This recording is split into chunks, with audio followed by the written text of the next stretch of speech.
Olha, o tema de hoje pode até parecer um daqueles assuntos super técnicos só para advogados, mas na verdade é um quebra-cabeça e tanto, e com uma reviravolta que ninguém esperava. Então, bora entender essa história. Então, vamos lá. O enigma é o seguinte: a gente sabe, né? Corrupção é um problema seríssimo. Então, por que raios o Brasil não tem uma lei bem direta, sabe? Daquelas que simplesmente obrigam as grandes empresas a ter um programa anticorrupção? Pareceria a coisa mais lógica do mundo, né? Mas a coisa aqui é um pouco mais sofisticada.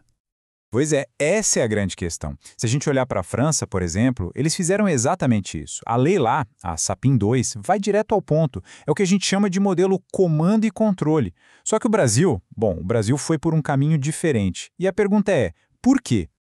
É que em vez de dar uma ordem tipo, faça isso, a lei brasileira foi mais esperta. Ela criou um ambiente de pressão. A lei não aponta o dedo e manda. Ela cria um cenário onde, se você não fizer, o risco de quebrar a cara, juridicamente falando, fica gigante. E a grande peça desse quebra-cabeça é a Lei Anticorrupção lá de 2013. E ela se apoia num conceito que é bem duro. Pensa assim, se um funcionário lá na ponta paga um suborno, a empresa inteira, o CNPJ todo, responde por isso. Não tem essa de, mas a diretoria não sabia, ignorância aqui não serve de desculpa. E é aí que o jogo vira completamente.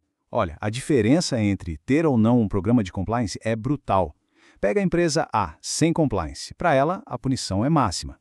Já a empresa B, que tem o programa, consegue negociar um acordo de leniência. Isso pode ser literalmente o que separa uma empresa que continua de pé de uma que fecha as portas.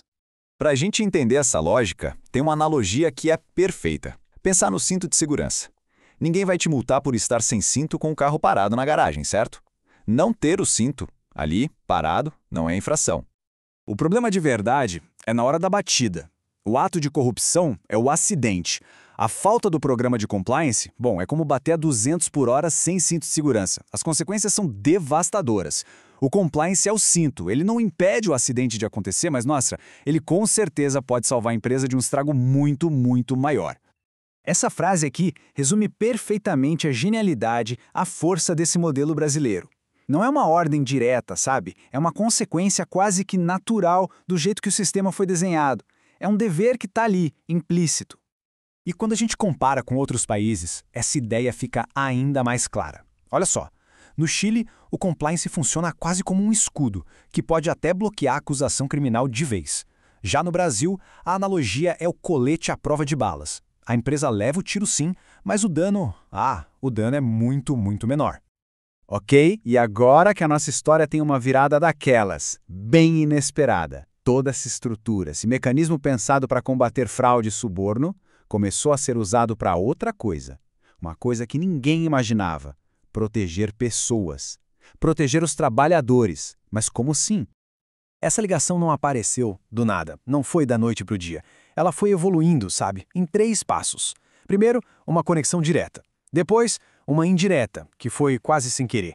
E por último, uma conexão que a gente chama de convergente, quando esses 2 mundos se encontram de vez.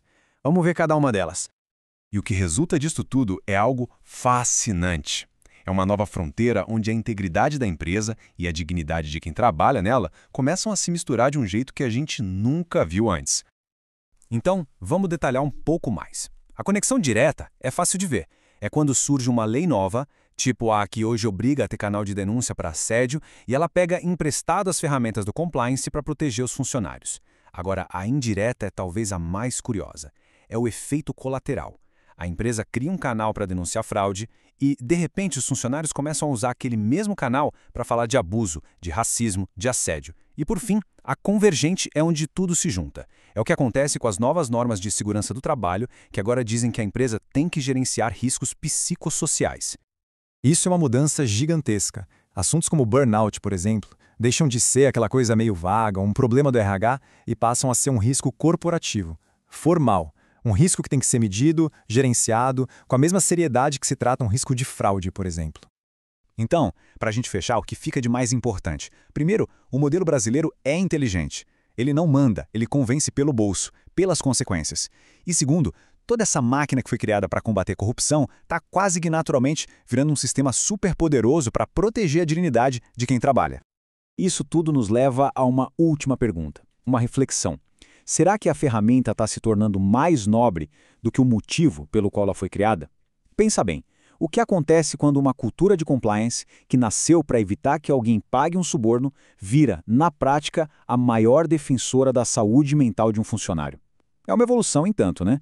E vale muito a pena a gente ficar de olho,